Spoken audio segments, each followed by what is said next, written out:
transition pour la deuxième thématique, on s'intéresse au Mali, déstabilisation du Mali. Comment comprendre ces accusations mensongères contre l'armée malienne qui refute justement ces accusations, je cite, infondées, qui n'ont d'objectif que de noircir l'image de l'armée résolument engagée dans la lutte pour la liberté et la sécurité, surtout la protection des populations. Et justement, l'armée malienne, quant à elle, multiplie des opérations de grande envergure pour maintenir la paix et la sécurité. À titre illustratif, 203 combattants de groupes armés terroristes ont été tués, interpellation de 51 personnes et la récupération d'importantes quantités d'armes et de munitions dans la zone de Moura. Et justement, parlons des événements, de ce qui s'est réellement passé à Moura.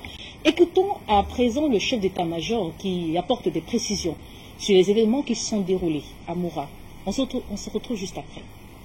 Communiqué numéro 027 de l'état-major général des armées.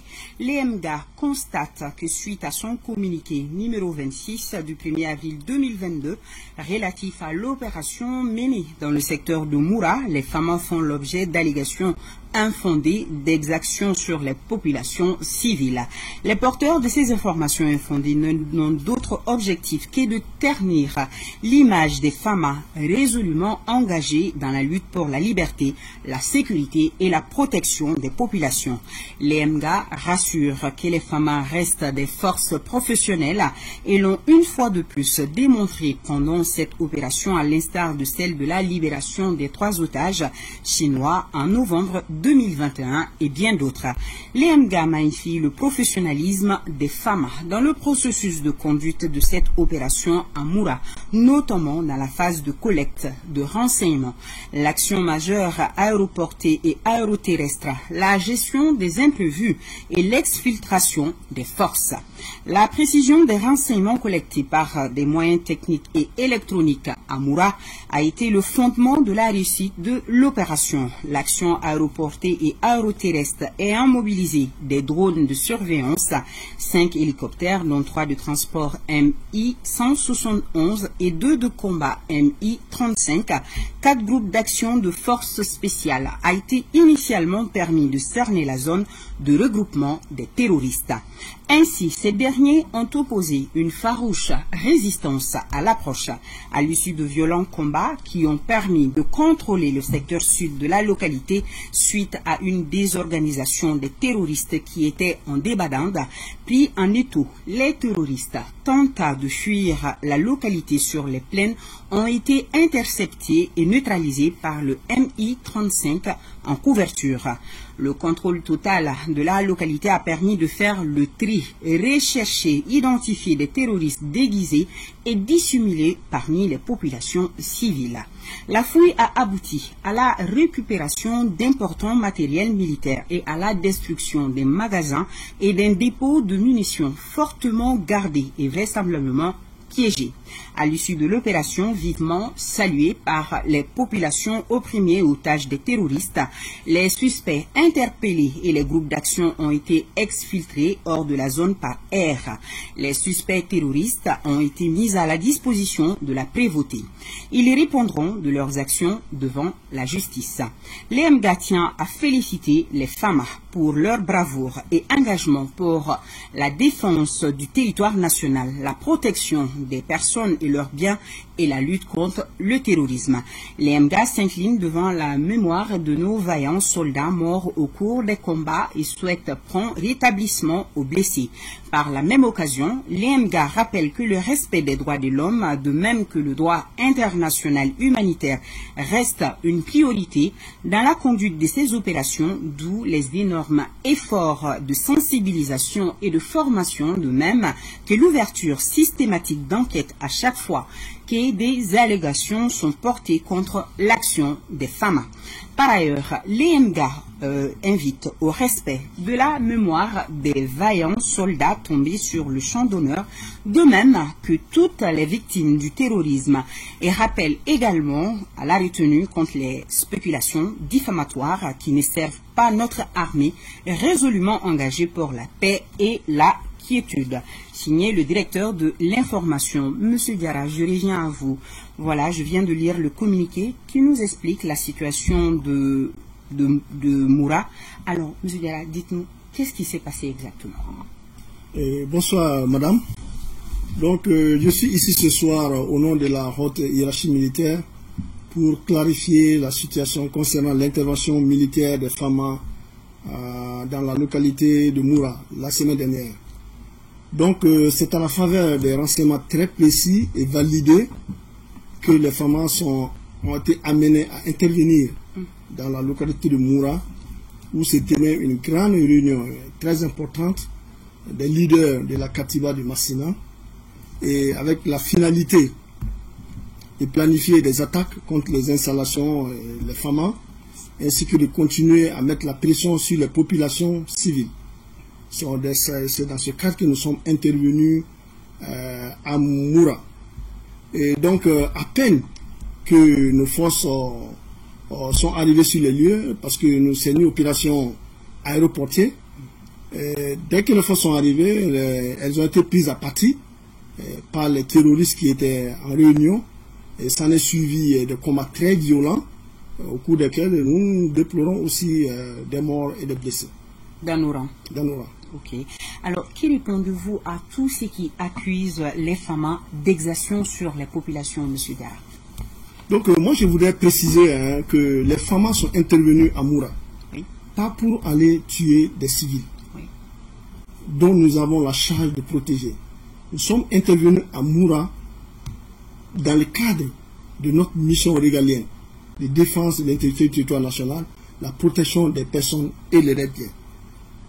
Donc, je voudrais dire que l'armée malienne est une armée multi-ethnique et ne saurait se permettre de tels agissements, de telles allégations, porter vraiment la responsabilité de toutes ces allégations qui sont portées contre elle aujourd'hui.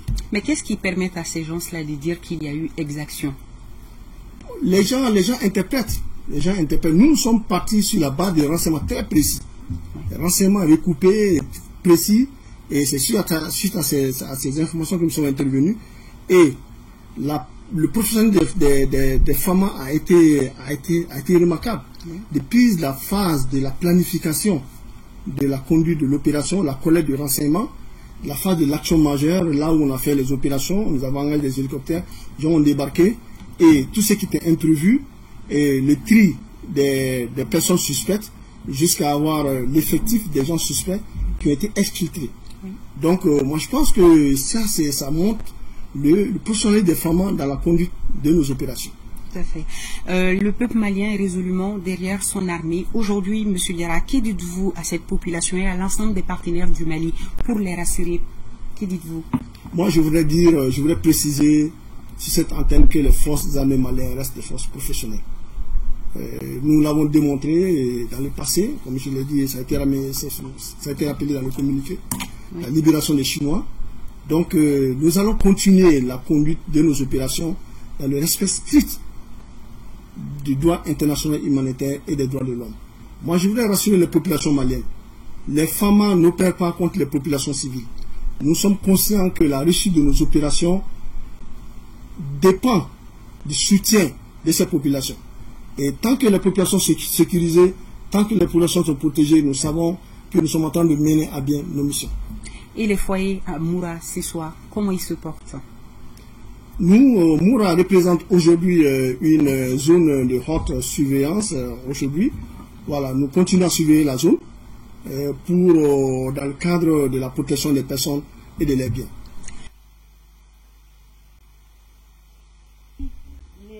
Les allégations, j'y arrive finalement, les allégations d'exaction ne sont que de mauvaises interprétations. Les forces armées maliennes sont des forces armées professionnelles. Les FAMA n'opèrent pas contre les populations. Et il convient également de souligner que le procureur de la République, près le tribunal militaire de Mopti, porte à la connaissance de l'opinion que suite aux allégations justement d'exactions présumées commises sur les civils dans la période du 23 au 31 mars 2022 dans la zone de Moura, à 17 km au nord-est de Kwakuru, cercle de Ndjener, région de Mopti, des enquêtes ont été ouvertes par la gendarmerie nationale sur instruction du ministère de la Défense et des anciens combattants pour mener des investigations approfondies afin de faire toute la lumière sur ces allégations. Un transport judiciaire sera effectué très prochainement sur le site à Moura par le procureur militaire exerçant ses prérogatives de police judiciaire. Il sera accompagné de médecins légistes, d'une équipe de police technique et scientifique et d'enquêteurs, et l'opinion dont sera tenue régulièrement informée de l'évolution de ces enquêtes dont les résultats seront rendus publics. Précisons que ce communiqué a été signé le 6 avril, a été rendu public le 6 avril 2022. Dans 6 mots, oui. Quel est votre regard? En réalité, j'ai toujours l'habitude de dire sur ce plateau que quand vous avez votre fils et que vous l'envoyez en formation chez votre adversaire, le fils ne rentre pas chez vous pour vous rendre service. Il faudrait que, à travers les communiqués que les gens font au Mali, qu'on sache qu'il y a encore des traîtres qui sont maliens. Parce que pour qu'une abeille vous pique, il faut qu'elle se pose sur vous. Votre ennemi ne peut pas être très loin. Et je suis très heureux d'entendre que le président du tribunal militaire va envoyer le procureur mener de l'enquête. Et je suis sûr qu'on va découvrir des choses énormes. Vous savez, Madame Capin, il faudrait qu'on sache que, en réalité, en Afrique, il y en a qui ont été en classe, et d'autres ont été à l'école. En classe, on apprend à réciter. C'est que ton maître te demande de réciter. À l'école, on apprend à réfléchir. On peut ne pas avoir mis pied dans une classe, mais on va à l'école. L'école, c'est l'école de la vie où on apprend des choses énormes. Et c'est là où les Africains se trompent la plupart du temps. La plupart des gens qui arrivent dans certains États, à la tête de certains États africains, même au sein de l'armée, c'est des gens qui ont été en classe, qui ont appris qu'à réciter. Ils ne récitent que ce que leur maître leur enseigne. Et au-delà de cette histoire-là, ils sont prêts à servir leur maître par tous les moyens. C'est pour ça que je me réjouis de voir qu'au Mali, beaucoup de choses changent parce que la plupart des gens qui sont à la tête de l'État malien sont des gens qui ont été formés par les gouvernements africains et qui sont en train d'implémenter une nouvelle un nouveau modèle de vie à tous ces Maliens qui sont aujourd'hui dans une situation extrêmement de combat pour défendre l'intégrité territoriale du Mali. Quand on vous raconte des histoires que les militaires maliens ont tué des civils, c'est impossible. Je dis c'est impossible. J'assume ce que je dis parce que j'ai été au Mali. Même si c'était au temps de la colonisation, je vous dis encore, où les Français encore, la même sur le Mali, je vous dis encore que le peuple malien, c'était un empire des gens qui se respectent. D'ailleurs, la première université du monde était au Mali. Donc, c'est des gens qui savent tout ce qui concerne la vie, les droits des êtres. Ils ne sont pas là pour des exactions. Donc, quand les gens racontent l'armée malienne a fait, l'armée malienne a démantelé un réseau de djihadistes que la France a formé et a instrumentalité pour semer la paix, pour semer le désordre là où ils prenaient l'or. Parce que quand vous voyez la zone où ces militaires français étaient basés, c'est la zone où il y avait les mineurs de l'or.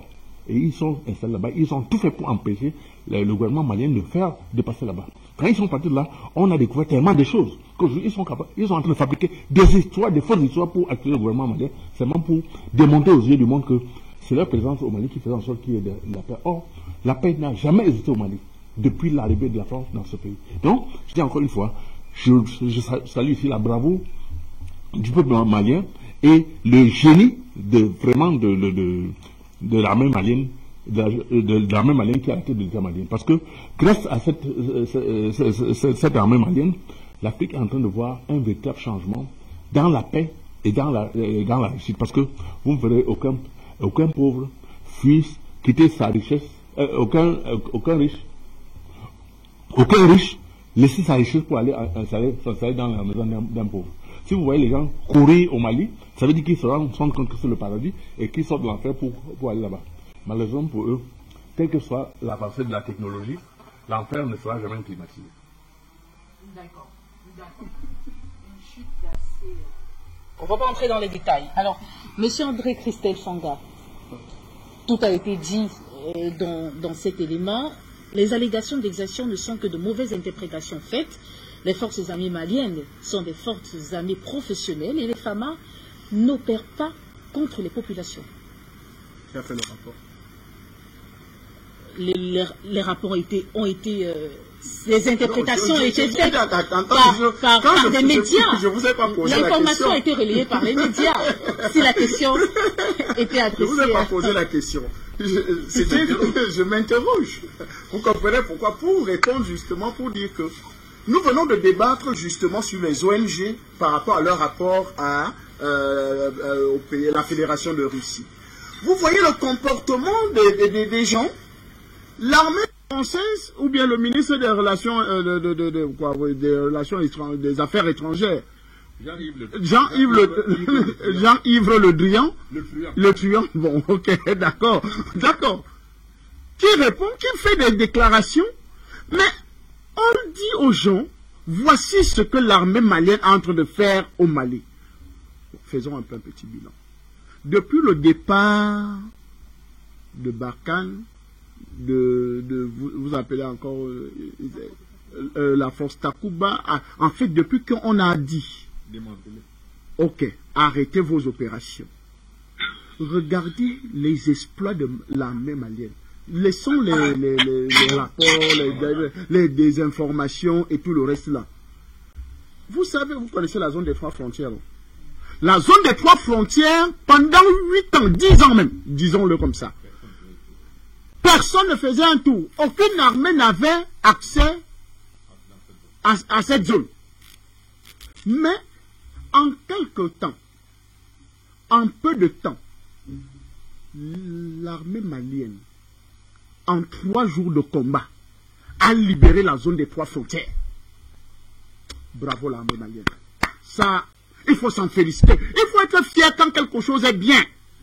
Mais on a vu l'armée française. Parce que laissons les opérations Takuba, opération Barkhane, c'est l'armée française qui était installée au Mali. Pendant 10 ans, aucun résultat, aucun terroriste tué. Si les Français veulent, montrez-nous, France 24, RFI, montrez-nous un seul terroriste que vous avez tué. Les résultats sont aucun résultat. Donc quand nous disons, quand nous regardons, l'armée malienne a prouvé qu'elle est professionnelle. Ce n'est pas le discours qui dit, mais les preuves sont là. Le travail fait sur le terrain est là qui prouve que l'armée malienne est en train de faire du bon boulot. Maintenant, les allégations, ce n'est que normal. Vous savez, quand vous êtes incompétent, parce que la France, elle est incompétente dans tous les domaines, dans tous les aspects. D'ailleurs, la France n'a jamais rien gagné de sa vie. Depuis que jamais gagné une guerre de sa vie. Le Drian dit ne reconnaît pas le colonel Assimi Goïta, la junte militaire au pouvoir, machin, ceci. Je voulais leur rappeler que leur héros national en France, qui s'appelle De Gaulle, a fait 14 ans au pouvoir. 14 ans. Sans partage, sans élection.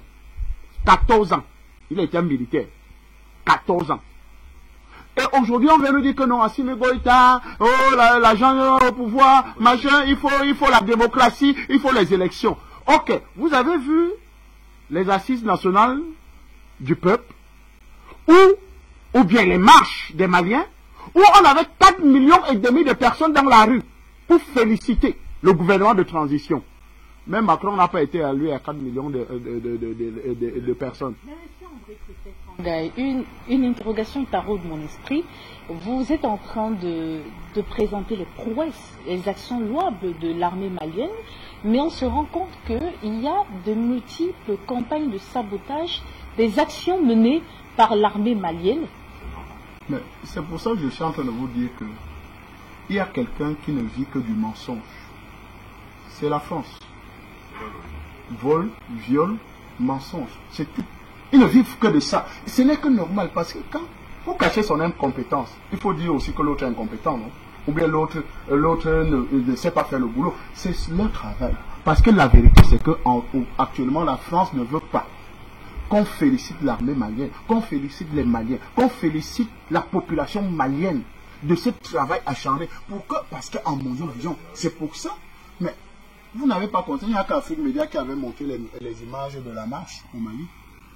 Il n'y a qu'Afrique Média qui avait montré les images des populations de tout le pays malien qui marchaient pour féliciter. Pourquoi les autres médias n'ont pas montré? Voilà ce qu'on appelle la démocratie, non? La vraie démocratie, non? L'autre jour, même en Allemagne, 5000 voitures se sont alignées avec le drapeau russe. Aucune télévision occidentale ne l'a montré. Donc vous comprenez que c'est une affaire où les Français vont continuer à diaboliser avec leurs ONG, avec leurs médias mensonges, vont continuer à diaboliser le Mali, vont continuer à diaboliser l'armée malienne, vont continuer à diaboliser les autorités maliennes, disant que non, c'est les populations civiles qui ont été visées, machin et tout et tout. Et dit, ben, et vous avez bien suivi le reportage de la télévision malienne. Ils ont dit clairement, les terroristes se sont infiltrés dans les villages, au milieu des populations. Ils se sont dissimulés. Et même jusque-là, on les a repérés. Ça veut dire qu'il y a eu un travail de coopération avec les populations. Tout à fait. S'il y a un travail de coopération avec les populations, ça veut dire que même ces populations-là sont d'accord pour le démantèlement des terroristes, parce que c'est ce qui ne se faisait pas hier. D'ailleurs, on voyait comment ces gens entraînaient les Français, entraînaient ces terroristes-là. Bien sûr. Tout le monde le sait. Et aujourd'hui, depuis le 6 avril, vous savez qu'on n'a pas fêté l'indépendance de l'Azawad au Mali. Alors que quand l'armée française était installée, on fêtait l'indépendance de l'État de l'Azawad. Il faut leur dire ça. Pourquoi? Parce que l'armée malienne a repris véritablement son territoire. Elle est en train de poursuivre et en fait, elle est en train de faire le nettoyage. Et il faut que, si c'est le quartier qu'on doit utiliser pour faire le nettoyage, on doit faire ce nettoyage-là. Quitte à, même si c'est à nettoyer, même les Français, le nettoyage, même des déchets que la France a laissés, on doit nettoyer tout ça au quartier. Parce que c'est incroyable qu'on ait une armée, quand même. C'est une honte pour la France, et quand même. Vous dites que vous êtes un pays du nucléaire, vous êtes une grande puissance mondiale, et vous, une bande de terroristes. Une fois, j'avais fait une démonstration aussi sur votre chaîne, du matériel militaire que la France a utilisé au Mali. Mais vous avez des drones incroyables. Vous avez près de 200 camions militaires. Vous avez 4 hélicoptères de combat. Vous avez des drones. Vous avez des armes. Vous avez tout ce qu'il faut pour une guerre. Mais vous n'arrivez pas à démanteler 1000 terroristes. L'armée, seulement, l'armée française avait plus de 8000 hommes au Mali. 8000 hommes. Sans compter la coopération des autres États, Allemagne et tout le reste. Donc, on était à près de 10 000 hommes au Mali. Pour combattre combien? C'est leur évaluation. Hein. Si vous allez dans le site du ministère de la Défense, vous allez retrouver ces informations-là. Où ils évaluaient que les terroristes maliens étaient entre 400 et 1000 terroristes. N'est-ce pas? Ils avaient évolué 400 à 1000 terroristes au trop. Vous avez 5000, 8000 hommes contre 400 ou 1000 au trop terroristes. Et vous n'arrivez pas en 8 ans à les écraser. Mais vous êtes l'incompétence la plus caractérisée au monde. Donc quand nous voyons ça, nous ne pouvons que nous réjouir et féliciter l'armée malienne. Bravo mon colonel. Bravo monsieur le président de la République élu du Mali, le colonel Assimi Goïta. Bravo premier ministre. Bravo à l'armée malienne républicaine qui défend le territoire. Ça, on ne peut que se réjouir, on ne peut que crier « Oyez !» Allez de l'avant. Issa Diawara, j'y arrive finalement. Est-ce un nouveau stratagème à travers ces accusations mensongères contre l'armée malienne? Un nouveau stratagème de l'Occident contre le Mali? Ok, merci. Permettez-moi de vous brosser un petit tableau de la situation au Mali. Vous savez, au Mali, ce à quoi nous assistons, c'est la fin de la France-Afrique qui tient à s'accrocher. C'est vraiment la fin de la France-Afrique. Nous sommes dans un contexte où un pays qui, en 2012, on avait des marionnettes de la France à la tête de l'État, on fait appel à la France. Et là même, c'est le renseignement militaire qui avait été demandé. Et un soutien aérien. Jamais un soutien terrestre. Le Mali avait dit et avait clamé qu'il avait des militaires au sol qui pouvaient faire le travail. Donc la France a violé le contenu de la lettre. D'ailleurs, une lettre qu'on ne trouve jamais dans les archives du Mali. Premier point. Et deuxième point, nous sommes dans un contexte où c'est la France qui a tout mis en œuvre à l'époque. Vous savez, la France a servi à la tête des États africains, qui a tout mis en œuvre pour qu'on l'appelle, afin qu'elle signe son retour au Mali et dans une bonne partie du Sahel. Et elle est venue en plus de 8 ans d'existence, en 9 ans d'existence. Si nous faisons un petit décompte, les chiffres doivent parler. La France a tué combien de terroristes en 9 ans de présence au Mali? Je vous dirais moins de 150 hommes. Moins de 150 en 9 ans d'existence. Et ce sont des annonces qu'on voit des terroristes qu'on n'a jamais vus derrière le corps. Nous apprenons qu'ils ont tué un tel.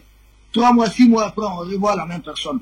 Le même Koufa, Amadou Koufa, le numéro 2 d'Iyad Agali, avait été annoncé assassiné, annoncé mort par la France 2 à 3 reprises, ce qui n'a jamais été le cas. Nous sommes dans un contexte où le Mali, en décidant de se séparer de la France, a en moins de 6 mois neutralisé plus de 1000 terroristes. En moins de 6 mois, le Mali neutralise plus de 1000 terroristes, là où la France, en 9 ans, n'a pas pu neutraliser 150 terroristes. Comparez vous-même les chiffres. Et regardons les moyens mobilisés. Le Mali a à peu près 5 hélicos de combat. Et il y a hélicos de transport de troupes. Mais je parle des hélicoptères de combat. La France, de son côté, a non seulement des hélicos de combat, mais des drones de combat aussi. Des avions de combat, dont les avions Rafale et autres, bénéficient du soutien des drones Reaper des Américains et d'autres drones américains. Avec tout cela, la France n'a pas pu neutraliser plus de 150 terroristes en 9 ans. Et la France veut qu'elle reste au Mali. Et partons dans les perspectives. Qu'est-ce que le Mali veut concrètement? Le Mali veut un État unitaire. Parce que dans la devise du Mali, c'est un peuple, un but, une foi. Mais nous avons un État français qui dit venir nous aider, qui veut que nous soyons 2 peuples, 2 buts et plusieurs fois. Mais ça passe pas, ça viole la devise du Mali. Ça viole les textes fondamentaux du Mali. Comment vous allez comprendre que les Maliens au Mali n'avaient pas accès à toutes les zones du Mali, mais la France qui est venue nous aider était à la fois avec nous et à la fois avec les rebelles. Au moment où le Mali négociait son voyage sur Kidal, les autorités du Mali, la France faisait de Kidal son jardin, son nid doré. Comment comprendre cela? Tu es venu m'aider, moi je n'ai pas accès à tous les coins de ma maison, mais toi tu as accès à tous les coins de ma maison. Finalement, toi tu es qui finalement? C'est la question que les Maliens lambda s'est posée. C'est pourquoi vous avez vu du monde dans les rues de Bamako. Parce que la France traite à la fois avec le Mali et avec les rebelles. Et les rebelles célèbrent leur indépendance haute sous la barbe de la France. Si elle a même de la barbe. Parce que la France, depuis l'évolution, c'est féminin. Et ensuite, de l'autre côté, le Mali se bat pour la fin du néocolonialisme. Mais la France, si vous suivez leur débat au sein de leur assemblée, la France se bat pour réformer la France-Afrique. Nous, on ne se comprend pas. C'est pourquoi il doit y avoir du boxe. On ne se comprend pas. Nous voulons la fin du néocolonialisme. Vous voulez réformer la France-Afrique. Le Mali veut s'appuyer sur sa civilisation, sur ses valeurs du passé. Et vous avez la France qui veut imposer sa civilisation dite suprémaciste au Mali. Tout comme à l'Afrique francophone ou autre. L'Afrique francophone n'existe pas en tant que telle. C'est une Afrique qui est toujours sous colonisation de la France. Sinon, pourquoi l'Afrique francophone? Depuis quand, sur l'acte de naissance de l'Afrique, il y a le mot francophone. Ensuite, nous avons encore de l'autre côté un Mali qui veut une indépendance totale. Et de l'autre côté, nous avons une France qui veut une indépendance renégociée du Mali sous quelques formats. La France veut maintenir les forces armées du Mali sous saignement, une armée qui saigne, Le Mali veut une armée qui fait saigner, pas une armée qui saigne. Une armée qui peut faire saigner ses ennemis. Mais la France veut de nous une armée toujours qui est saignée, donc pour justifier, elle, sa présence, donc raison pour laquelle elle va continuer à s'approprier des ressources naturelles du Mali et à faire mes basses sur les ressources du Sahel. Voici un peu ce qui oppose le Mali sur tous les plans. Ce n'est pas une question d'exaction de l'armée malienne. Ça, c'est juste un prétexte. Parce que nous n'avons pas le même agenda que la France. La France aujourd'hui dit qu'elle se replie sur le... Merci Issa Diawara pour cette intervention. Nestor Podacé, maintien des sanctions de la CEDEAO, de l'Union européenne. Aujourd'hui, accusation mensongère contre l'armée malienne sur les événements qui se sont déroulés à Moura. Attends la fin du film. C'est quand le peuple africain va finir de balayer autour du Mali tous les chefs d'État fantoches et corrompus qui sont là à travailler, à saboter la libération de l'Afrique. Quand vous avez un Mohamed Bazoum au Niger qui est à 100% d'accord avec la France, quand vous avez un Macky Sall qui est un sous-préfet de la... Quand vous avez un Alassane Ouattara, donc Luc Michel dit que c'est un domestique de Paris, autour de toi, et avec la situation dont la France est en train de mettre pression au Burkina Faso pour s'installer, donc le peuple s'oppose farouchement. Donc actuellement, la France a peur du peuple burkinabé. Sinon, pour lui, le Burkina Faso est un endroit idéal pour lui pour s'installer, pour pouvoir déstabiliser le Mali de nouveau. Mais la révélation que je vais vous faire ici, ça va vous étonner. Dans un kiosque avant-hier à Ouagadougou, il y a un légionnaire camerounais, il est d'origine camerounaise, mais il est dans la Légion étrangère française. Dans un kiosque, il a dit quoi? Que non, la France est en train de préparer une guerre civile au Mali. Donc c'est les prémices qui sont en train de spéculer comme ça pour laver le cerveau d'une partie de la population. Donc je vais dire à mon frère Diawara, à tous les Maliens qui m'écoutent, le légionnaire au kiosque ici au Burkina a dit, c'est un légionnaire français mais il est d'origine camerounaise. Vous savez, en France là-bas, quel que soit ta nationalité, les légionnaires là, ils recrutent tout le monde. Et donc le frère camerounais nous a soufflé, qui est dans les légion étrangère français, que ces guerres civiles sont en train de préparer au Mali, parce que la France ne veut pas perdre le Mali. Il veut créer une situation qui va permettre qu'il soit toujours là. Et il a profité de dire que l'aménagement au Mali, là, si le Mali veut leur indépendance, c'est pas de chasser la France uniquement, il faut chasser aussi l'aménagement. Parce que l'aménagement est là aussi pour le service de la France. Parce que l'aménagement, c'est eux qui ravitaillent les terroristes en tout, en renseignement, en munitions, et on les transporte même. Vous voyez un peu. Ça, c'est une révélation que je suis en train de faire. Je sais que les autorités maliennes ont ces informations-là. Mais trouvez tous les bons canaux pour envoyer munissement du Mali. Tant que le munissement est là, ces gens d'attaque ne vont pas finir. Parce qu'ils vont tout... On va revenir à vous. Votre analyse est assez pertinente. On va revenir à vous. Le temps de donner l'occasion à un téléspectateur de réagir sur ces deux thématiques. Lamine Diop, qui nous appelle depuis la France. Bonsoir.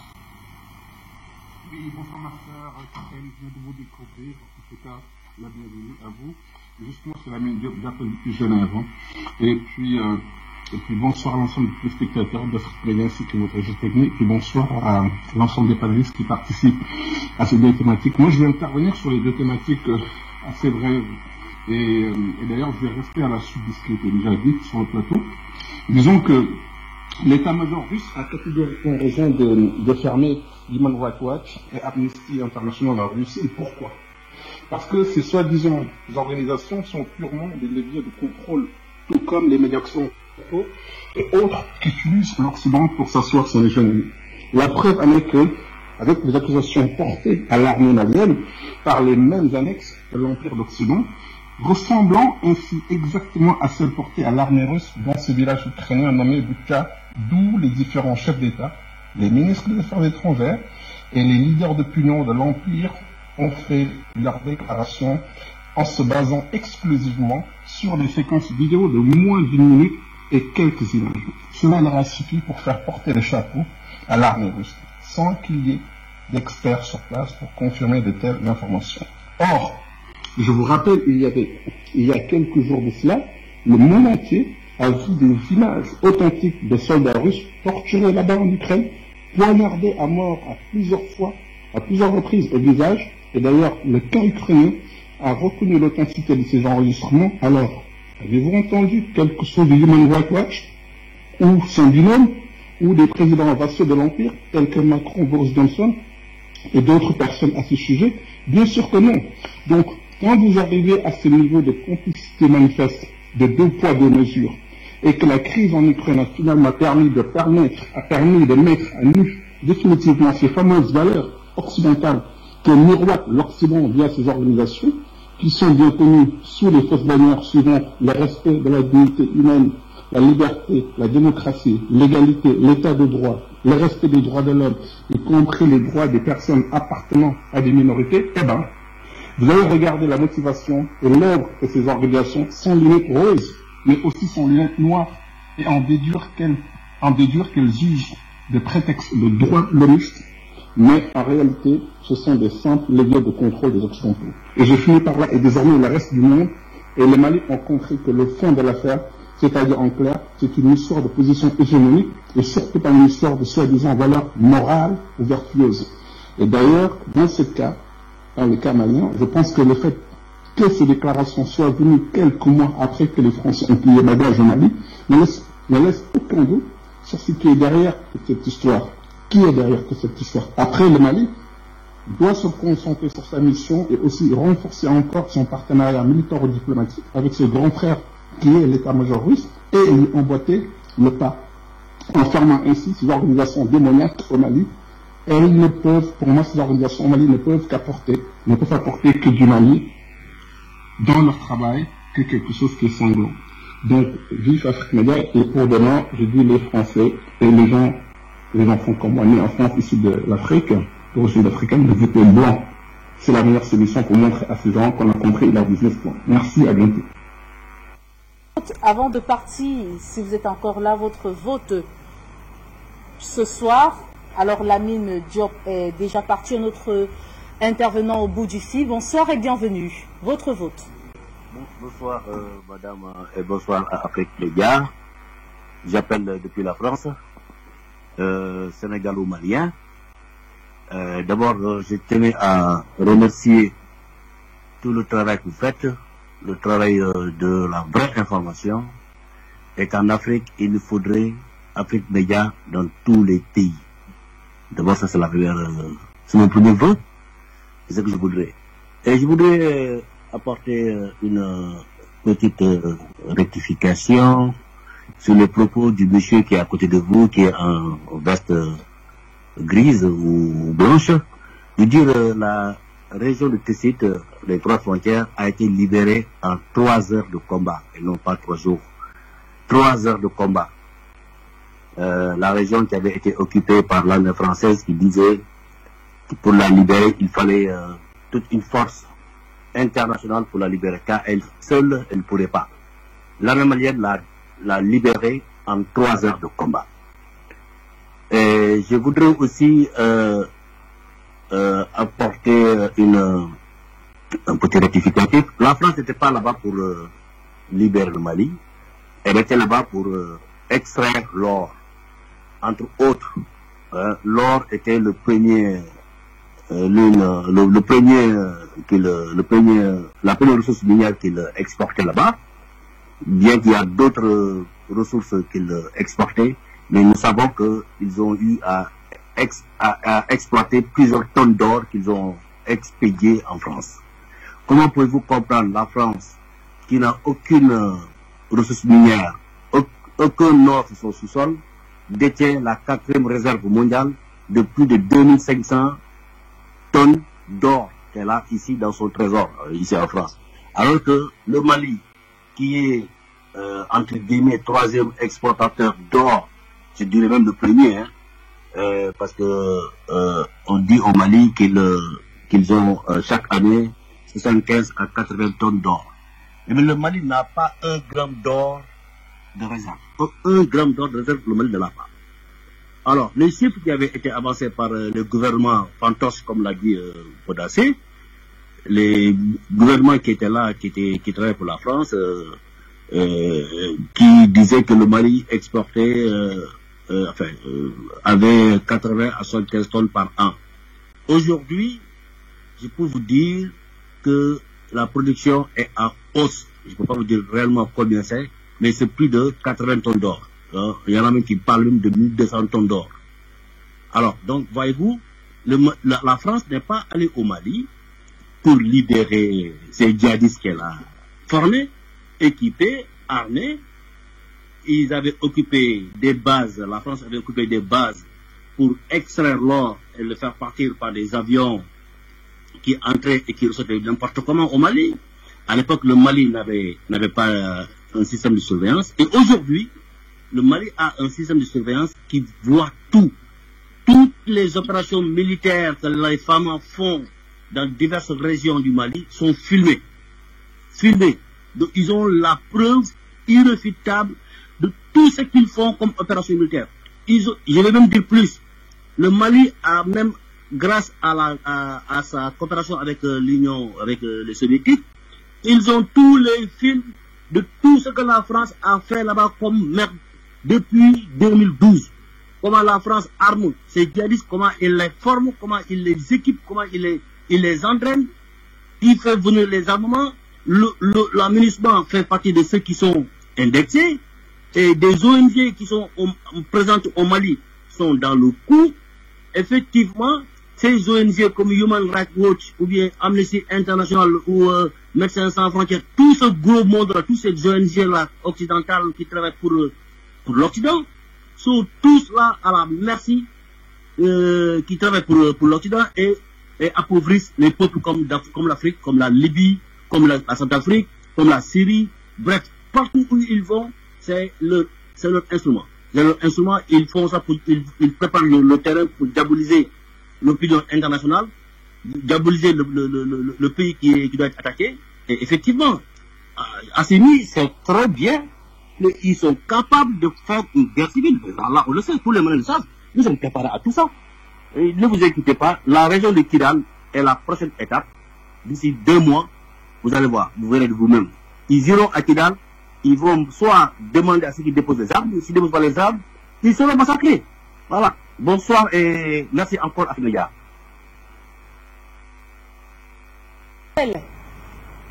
Sanctions de la CEDEAO et de bien d'autres organisations contre le Mali. Aujourd'hui, accusation d'exaction, accusation mensongère, infondée d'exaction contre l'armée malienne. À quoi s'attendre demain?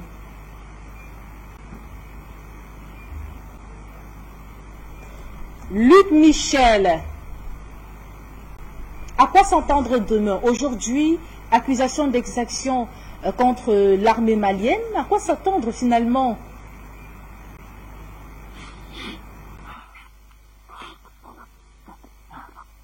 Oui, je vous écoute, mais je n'ai pas entendu votre question. Je reprends la question. Sanctions de la CEDEAO, de l'Union européenne et de bien d'autres organisations internationales.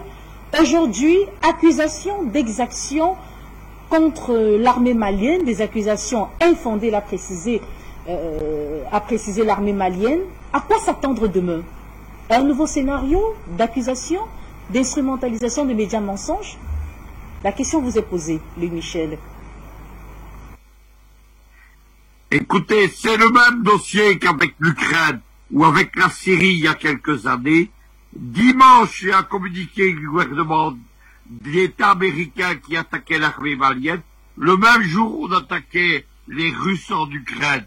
Le but, évidemment, c'est de participer à la guerre médiatique et de déstabiliser les armées russes, maliennes et tous leurs alliés. Derrière cela, il y a les mêmes ONG, évidemment. Tout cela fait partie d'une grande comédie et d'une grande attaque, bien entendu. Tout cela est artificiel. Tout cela est basé sur de fausses accusations menées par les mêmes ONG occidentales.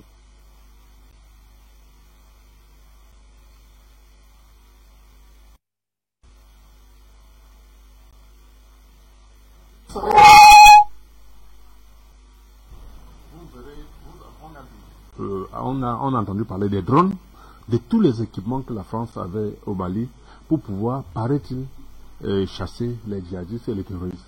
Malheureusement, ces drones n'étaient pas là pour les terroristes, c'était là pour repérer les zones où il y avait les réserves d'or.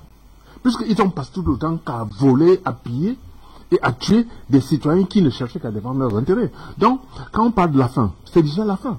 Là, on est à la fin de ce banditisme organisé par la France dans les pays africains. Et je peux vous dire que... On assiste encore aujourd'hui à des accusations, à des publications de rapports contre l'armée malienne. Mais, on a à côté de cela l'instrumentalisation de ces médias mensonges. Finalement, se dire, il y a eu les sanctions, il y a eu bien d'autres choses, mais le film, le point final, là, ce sera quand? Je peux vous dire qu'on est déjà au point final. Parce qu'avec la présence de la Russie qui est en train de vous, quand on vous dit qu'ils ont réussi à chasser, à neutraliser les djihadistes en 3 heures, pour une bataille qui a duré plus de 60 ans, ça veut dire qu'il y a un travail très important fait par la Russie. Donc c'est déjà la fin. Et quelqu'un vient nous dire bientôt que c'est le sera Kidal. Et quand ils vont prendre Kidal, ce sera la fin de l'hégémonie occidentale sur le Mali. Ça c'est clair et net. Et moi je vous l'ai dit tantôt, il n'y a rien à faire. Le peuple africain est debout comme un seul homme pour mettre un terme à ce banditisme organisé par la France. Et quand on parle de la France, c'est avec ses alliés. N'oublions pas que la France n'est que le porteur d'eau des pays occidentaux organisés dans ce qu'on appelle l'ONU et les autres structures. Vous vous rendez compte que dans tous ces pays où on parle de l'AMISMA, de l'ONU, de tout ça, là, ce sont ces organisations qui distribuent les armes aux djihadistes dans tous les pays africains, aux terroristes dans tous les pays africains. On a saisi dans des pays africains des véhicules de l'OMS qui transportaient des armes. Les véhicules de comment il y a d'autres organisations. Reporters sans frontières. Médecins sans frontières qui distribuaient les armes. Mais c'est très grave. Donc c'est pour ça que dans tous les pays africains, il faut mettre un terme à toutes ces organisations, les chasser complètement. Comme disait Fanga. Il faut les chasser. Il n'y a aucune raison, parce que leur présence est nulle et de nulle effet. La preuve, que font l'Organisation mondiale de la santé? Ils font quoi? Leur rapport c'est quoi? Ils ont fait quoi? On parle du choléra au Cameroun actuellement. Qu'est-ce qu'ils ont fait? Même pas un seul individu sauvé par ces gens. Ils servent à quoi donc? On parle de l'UNICEF, de l'UNESCO. Ils servent à quoi? Le centre culturel français, il y avait les centres culturels français en Afrique.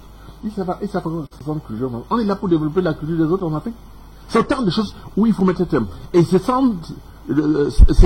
structures occidentales sont là pour recruter les mercenaires qu'ils envoient dans l'arrière-pays pour déstabiliser le pays. Il faut le savoir, il faut le dire, parce que les ambassades sont des relais de ces mercenaires en Afrique. Si on ne met pas une terme à ces histoires et revoir la coopération avec ces États, ça veut dire qu'on est très mal barré. Donc, actuellement, avec ce qui se passe au Mali et en Centrafrique, c'est vraiment un départ sûr et certain de la présence des Occidentaux dans les pays africains, où la Russie est en train de donner un coup de main extrêmement important pour libérer totalement l'Afrique. Et j'ai confiance à ces armées russes parce que ce ne sont pas des colonisateurs. Ils n'ont jamais colonisé un seul pays africain, un seul pays du monde entier. Donc, c'est des gens qui sont là pour essayer de négocier avec les pays avant de prendre quoi que ce soit, contrairement aux autres qui viennent prendre et vous assassinent avant de prendre. Voilà autant de choses. Alors, un téléspectateur précise, Rachid Ouro Apo, le Mali doit couper toutes les relations avec les Occidentaux et traiter uniquement avec la Russie et ses partenaires. Tout à fait. André Christelle Fanga. Alors, madame, j'ai retrouvé le document. Moyens déployés par la France au Mali, quand ils étaient encore opérationnels. 4 avions de chasse, 5 drones, 200 véhicules logistiques, 4500 militaires, 17 hélicoptères de combat, 10 avions de transport tactique et stratégique, 200 véhicules blindés, sans compter les points d'appui permanents, les bases avancées temporaires, c'est-à-dire à Guédal, Madama, Faya, N'Djamena, Abéché, Gao, Niamey et un peu de partout où il y avait des bases françaises. Quand vous avez un tel dispositif dans un pays, pour combattre 1000, parce que c'est eux-mêmes qui précisent que les djihadistes sont entre 400 et 1000, c'est leur rapport. Vous avez 4500 hommes, selon leur rapport. Vous avez des drones, vous avez les véhicules, les avions de chasse, et que vous n'avez même pas présenté un seul djihadiste en Mondiovision pour qu'on voie. Parce que moi, je n'ai jamais vu les terroristes tués par la France au Mali. Rien du tout. Et quand l'armée malienne vient aujourd'hui produire des résultats probants, en 3 heures de temps, on libère la zone des 3 frontières qui était la zone la plus dangereuse de tout le Sahel. On libère ça en 3 heures de temps de combat. Terminé. On ne parle plus. Comment on ne va pas diaboliser l'armée malienne? Comment on ne va pas mettre tous les éléments en place pour commencer à dire que non, vraiment, c'est des civils, on a attaqué les civils. Non, je pense que le film qu'eux-mêmes ils ont monté, l'acteur est mort dans le film. Vous savez que c'est eux-mêmes les Français qui avaient joué un film là où l'acteur mourait toujours dans le film, Alain Delon. Pour ceux qui regardaient.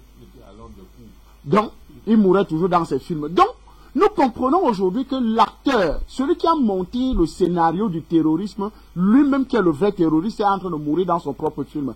En dehors du terrorisme médiatique, parce que c'est des terroristes médiatiques, vous savez que la RFI, France 24 et tout le reste des chaînes des médias mensonges ont pondu des mensonges sur le Mali, sur l'armée malienne, sur les autorités maliennes. Et on les a dit dehors. Je pense qu'aujourd'hui, ce qu'ils ont fait avec RFI, France 24, avec l'armée française, doit aller dans tous les domaines et dans tous les aspects. Il faut cesser toutes sortes de coopération. Il faut, la preuve en est, quand la CEDEAO a sanctionné le Mali, Air France, le chef d'escale de Air France est allé négocier avec les autorités maliennes. Alors que Air Ivoire, Air Sénégal et tout le reste n'ont plus droit de frôler le territoire malien. Mais Air France, qui a validé, parce que le président français, président en exercice de l'Union européenne, n'est-ce pas, a validé ces sanctions-là, a apprécié les sanctions, a dit l'Union européenne est en accord avec ces sanctions. Pourquoi Air France, lui, est allé négocier notamment avec les autorités maliennes pour que Air France continue à desservir les populations maliennes et la France? Je pense qu'il faut qu'on arrête tout. Si on n'a plus besoin de quelqu'un, on dit chez moi, dans mon village, chez nous à l'Est, et je salue les populations de l'Est Cameroun, que si tu refuses un Aladi, refuse-le avec ses cadeaux. Parce que même ces cadeaux peuvent être un appât pour toi. Ça veut dire quoi? Ça veut dire que tout ce qui appartient aux Occidentaux, au Mali, doit être rejeté. Ça veut dire qu'on ne doit plus rien accepter. Et c'est clair, les autorités maliennes ont cette information, cher ami Podassé du Burkina Faso. Nous savons que l'une des stratégies actuelles, c'est de créer une guerre civile où l'ONU va intervenir, où on va demander l'intervention rapide de l'ONU et la France va se proposer que non, comme je ne suis pas très loin de là, c'est moi qui dois intervenir pour mettre la paix. Ok, dites-nous, chers frères africains, dans quel territoire au monde l'ONU a déjà mis la paix? La MINUSCO, c'est-à-dire cette organisation, n'est-ce pas, de maintien de la paix au Congo. Ça fait 30 ans que la MINUSCO est au Congo, mais est-ce qu'il y a la paix au Congo? La MINUSMA au Mali, est-ce qu'il y a la paix au Mali? La MINUSCA en Centrafrique, est-ce qu'il y a la paix en Centrafrique? Est-ce qu'il y a eu la paix pendant toute la période de gouvernance? Donc quand nous parlons des éléments, des différents éléments ici, c'est pour dire, pour réveiller la conscience africaine. Il n'y a pas de demi-mesure. Hein. Si tu veux déjeuner avec le diable, il faut manger avec la longue cuillère. Ou bien ne même pas déjeuner avec lui. Parce que si tu commences déjà à déjeuner avec lui, ça veut dire que quand ce qui est dans l'assiette va finir, c'est ton bras qui sera la viande. On va te bouffer ce bras. Et je pense qu'aujourd'hui, il faut que nous arrêtons toute coopération. Et je pense que les autorités maliennes le savent.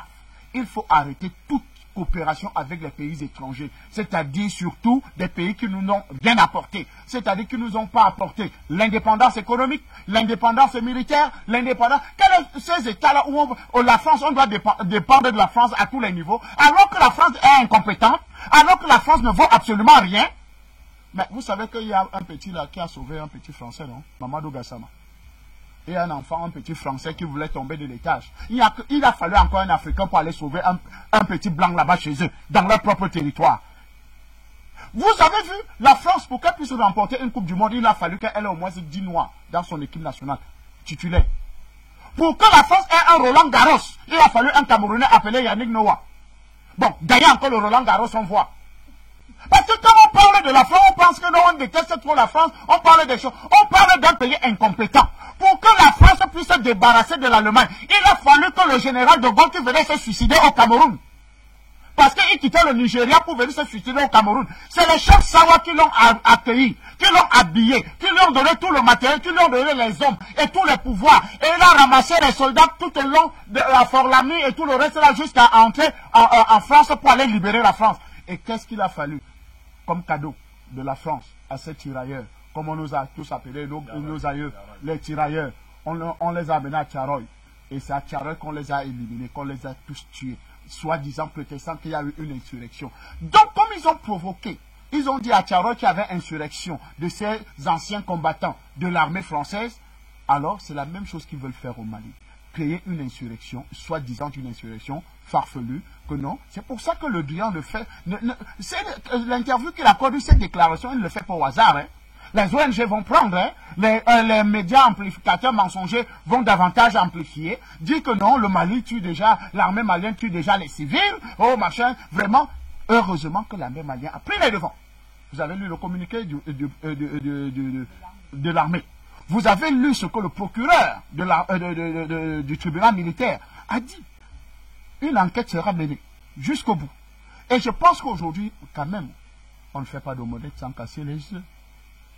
Même s'il y a eu quelques civils qui sont morts, ça n'empêche pas que l'armée malienne a d'abord fait le travail de libération de son territoire des terroristes formés et équipés par la France. Donc nous pensons aujourd'hui que le Mali est un bel exemple. Un bel exemple, pourquoi? Parce qu'elle a montré la voie qu'on peut se débarrasser de la France et combattre nous-mêmes, c'est-à-dire une autonomie, une vraie armée. Nous avons quand même des hommes, nous avons quand même des vrais soldats. Nous avons quand même été bien formés, même si c'était la plupart dans leur école, parce qu'aujourd'hui, tout le monde se vante d'être sorti de Saint-Cyr, ces soldats-là. Aujourd'hui, nous avons des hommes et des femmes bien formés qui peuvent prendre la relève un peu de partout. Et le Mali est un bel exemple pour cela. Merci, M. Fanga. Myriam Touré dit, en tout cas, il faut cesser toute forme de coopération avec la France.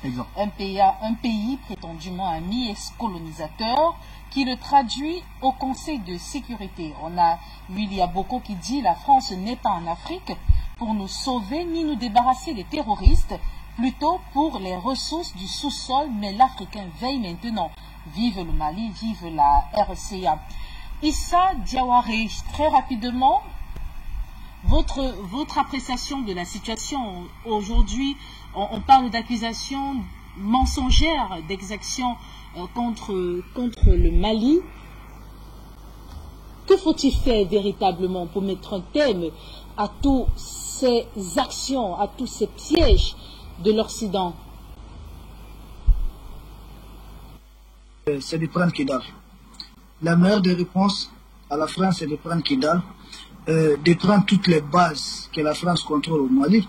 Parce que le retrait de Barkhane, ce n'est pas le retrait total de la France. Parce que la France est là à travers des forces interposées. La France est là de façon déguisée aussi. Il y a des rebelles derrière lesquels nous avons la France. Donc, les troupes officielles françaises, ça, là on a Barkhane, nous avons Barkhane, nous avons Takuba.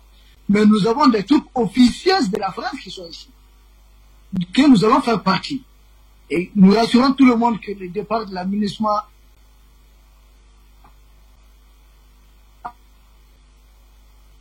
en tout cas, pour nous, peuple du Mali, c'est la table. Et avec Issa Diawara, activiste panafricaniste, Nestor Podacé, très rapidement, on s'achemine déjà vers la fin du programme. Que faut-il retenir, ou alors que faut-il faire véritablement pour mettre un terme à toutes ces actions, à toutes ces accusations contre l'armée malienne qui chaque jour mène des opérations de haute envergure pour la sécurité et la paix au Mali? Pour mettre fin à cette accusation de la part des médias mensongers, ces ONG fantoches, il faut les renvoyer. Quand on crie qu'il faut organiser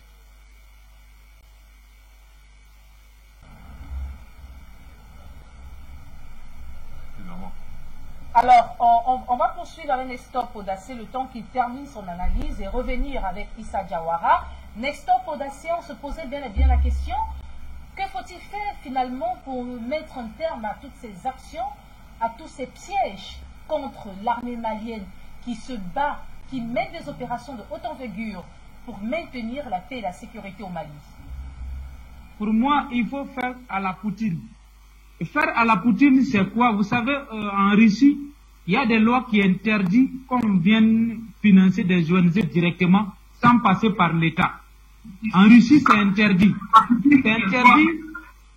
C'est interdit à un pays de venir financer des ONG à l'intérieur de la Russie sans passer par l'État. Donc, d'abord, le Mali doit cadrer de ce côté-là.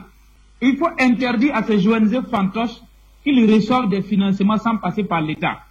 Et s'ils ne respectent pas les règles, il faut les renvoyer chez eux. Il faut fermer ces ONG-là. Ou bien voter des lois draconiques qui vont contrôler leurs finances, leurs actions et leurs sources de financement. Ça, c'est un. Deux, le Mali a déjà fermé les médias mensongers. Troisièmement, il faut renvoyer officiellement l'armée française, c'est déjà fait, mais ils sont toujours sur le sol malien, ils n'ont qu'à quitter complètement.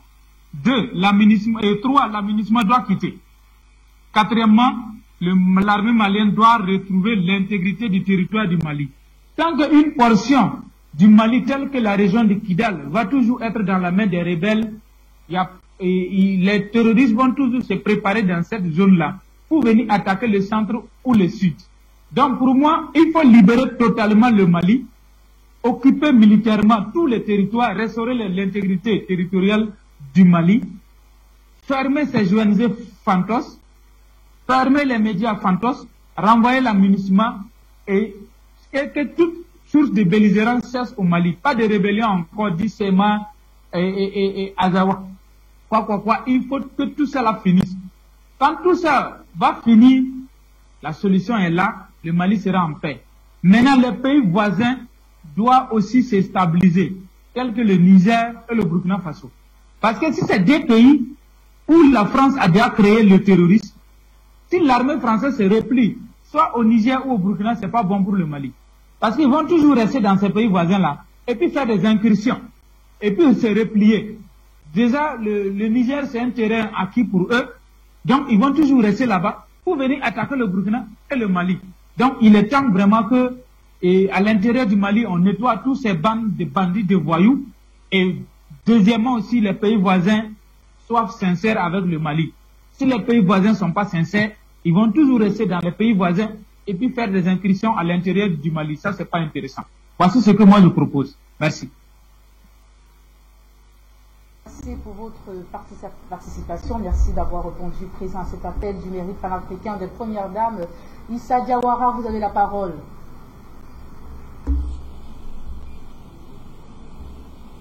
Issa Diawara, vous avez la parole.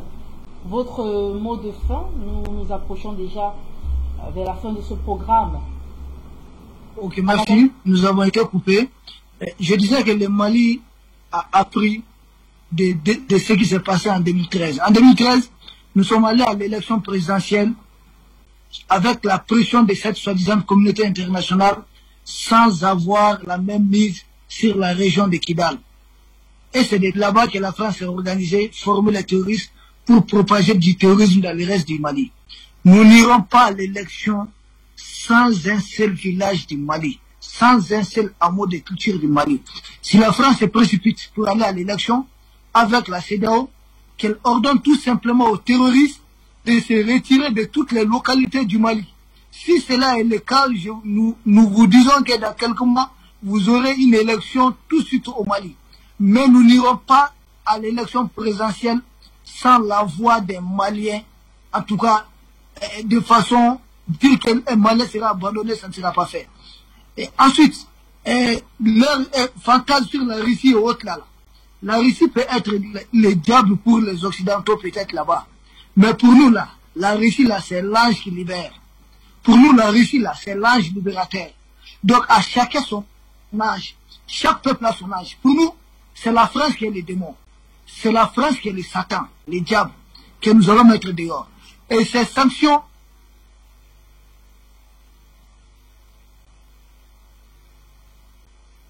Doyen Simo, un dernier mot pour conclure ce chapitre sur le Mali.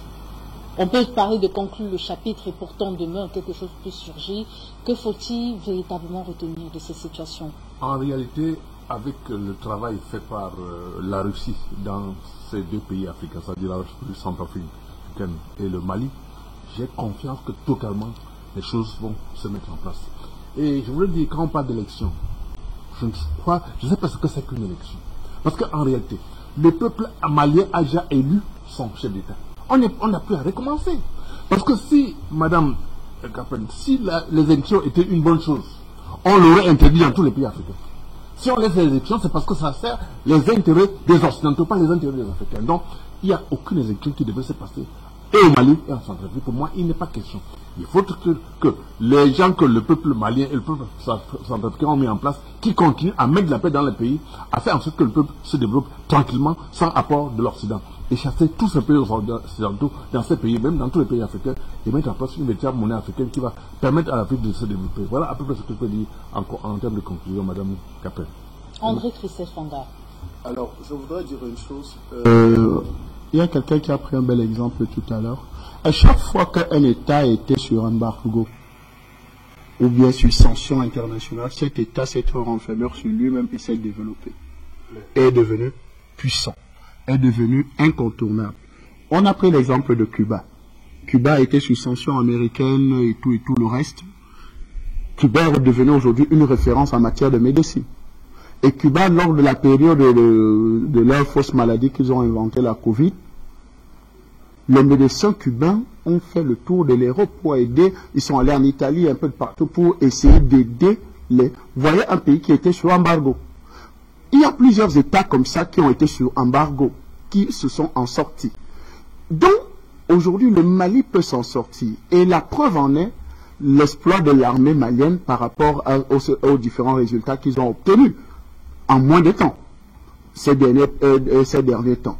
Quand nous avons ces différents résultats, ça veut dire qu'en nous-mêmes réside la force et la puissance nécessaires pour nous développer. Première des choses, c'est d'avoir confiance en soi. Une confiance en soi va nous permettre de choisir de bons partenaires.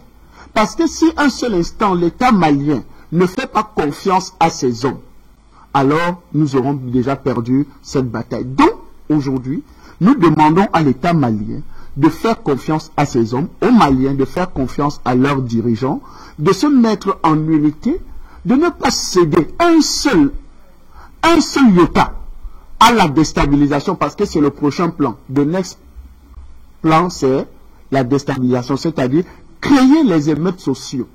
Et à partir des émeutes sociaux, on peut, parce qu'on va monter quelques personnes là, et tout, on aura quelques militaires français en embuscade, ou bien même noirs même, hein, on peut prendre quelques militaires de la MINUSCA à payer, ils vont tirer sur ces quelques personnes qui marchent, n'est-ce pas, et on va dire, il y a des cadavres, il y a des morts en cascade au Mali, et il faut une intervention onusienne. Et l'intervention onusienne, c'est la France qui va se proposer très rapidement que, non, je ne suis même pas très loin de là, mieux vaut moi, j'interviens rapidement, comme je suis sur place, j'ai les hommes, j'ai tout sur place. Et voilà comment la France entre en jeu et met le pays à faire ça. Nous avons vu ces exemples dans plusieurs territoires. Donc, le Mali doit veiller et rester éveillé. Soyez vigilants. Écoutez les conseils de vos frères africains, parce que la vérité, c'est que le renseignement se fait partout. Nous sommes aussi une cellule de renseignement extrêmement importante pour ces gens-là. Donc, soyez en contact avec la direction de Afrique Média pour davantage avoir d'amples informations sur ce qui se passe, parce que nous avons des gens qui nous contactent aussi par rapport à la situation au Mali et dans d'autres États de ce qui se prépare. Donc, en conclusion, merci aux fermetures des frontières, parce que c'est une très bonne chose. Pour nous, ce n'est pas vraiment... La CEDEAO a fait une très grande chose. Maintenant, le Mali se porte très bien économiquement, comme elle n'est plus participante au niveau de la CEDEAO. Donc, qu'elle-même, elle quitte maintenant définitivement la CEDEAO, le Mali. Qu'elle quitte la CEDEAO, elle quitte le franc CFA, elle quitte toute organisation qui ne...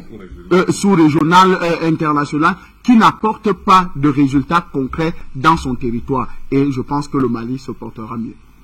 Merci à tous pour vos différentes participations. André Christelle Fanga, merci à vous, analyste politique, directeur de publication de la Dépêche de midi. Ouais. Merci. Doyen Simo, écrivain, Nestor Podacé, qui est justement le coordonnateur national de Planète des jeunes panafricanistes au Burkina Faso, Issa Diawara, activiste panafricaniste, et surtout à tous ces téléspectateurs qui ont